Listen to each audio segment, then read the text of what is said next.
In 1964, a 26-year-old accountant from Portland flew to Japan with no factory, no brand, and no real plan, just a Stanford term paper and the audacity of a man with absolutely nothing to lose.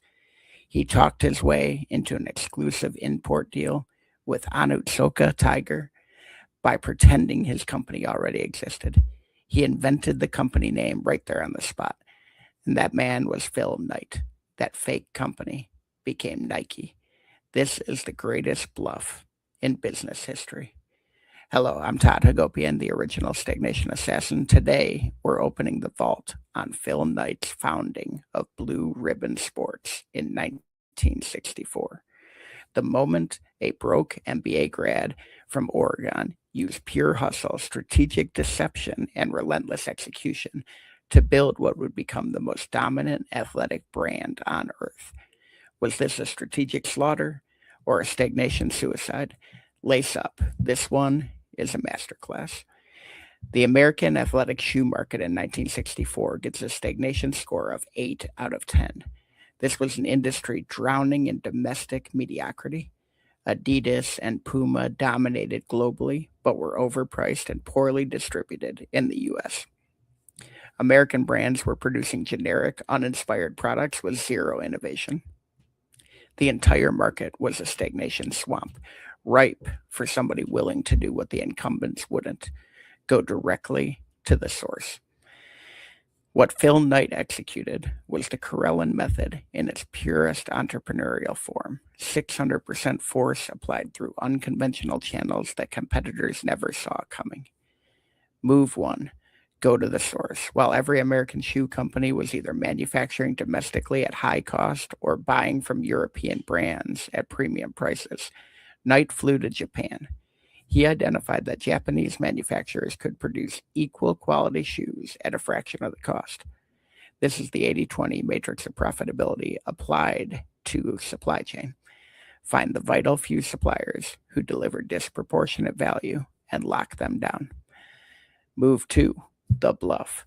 When Knight walked in to the Onitsuka Tiger offices in Kobe, he told them that he represented Blue Ribbon Sports. This is a company that did not exist. He made up the name right there in the meeting. He had no warehouse, no employees, no distribution network. He had a term paper and conviction. This is the 70% rule weaponized. He didn't wait until everything was perfect. He moved when he was maybe 30% ready because the opportunity could not wait. Move three, the coach connection. Knight partnered with his former track coach at the University of Oregon, Bill Bowerman. Bowerman wasn't just a coach, he was an obsessive shoe tinkerer who would actually pour rubber into a waffle iron to test new sole designs. This partnership combined Knight's business hustle with Bowerman's relentless product obsession. They didn't just sell Japanese shoes, they started modifying them, improving them, and eventually designing their own. Move four, the athlete pipeline.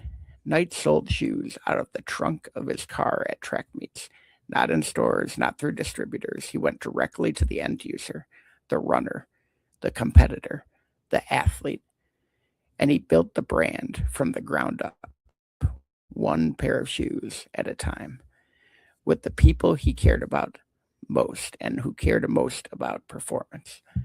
This is guerrilla distribution, the same playbook that Red Bull would end up using 20 years later.